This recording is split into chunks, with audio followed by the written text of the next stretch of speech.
rise today because I need this Congress to understand the failures of President Biden as our nation's commander-in-chief.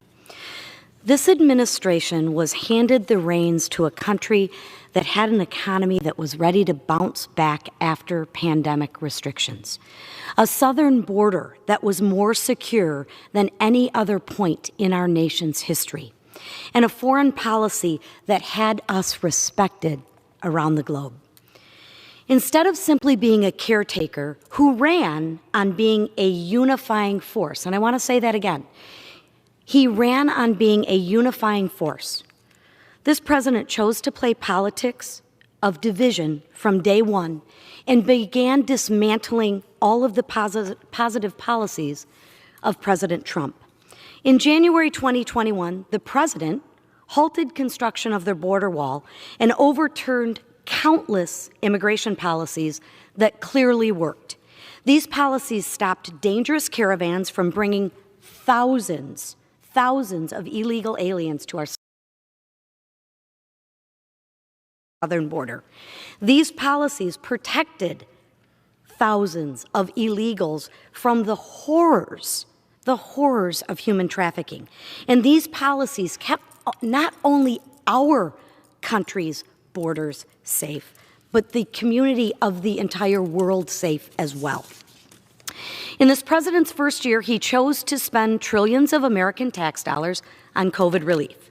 He spent those dollars on the backs of our children and grandchildren when there was nearly $1 trillion from previous relief packages still unspent. This wasteful spending that has included payments to keep people from working has led to our nation's supply chain disaster and the highest inflation in nearly 40 years, not to mention the labor shortage that we're facing now. Last week, President Biden gave a speech in Georgia that was not only divisive and hateful, but downright despicable. From the man who ran on "I'm going to unify this country." He demanded that Congress give him what he wants, and anyone who opposes him is a racist and a bigot. Seriously? That's the best you have? When you can't debate on the issues, you resort to calling half of the American people and anyone who doesn't agree with you a racist and a bigot? I think the American people deserve a little bit better. My colleagues on the other side of the aisle railed against President Trump for anything they deemed divisive. So I asked them this: will they condemn this?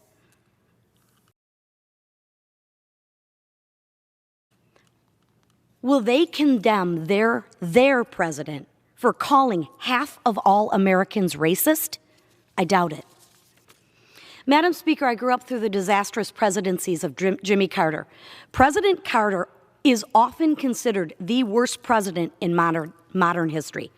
It appears President Biden wants to take that crown. And with that, I yield back.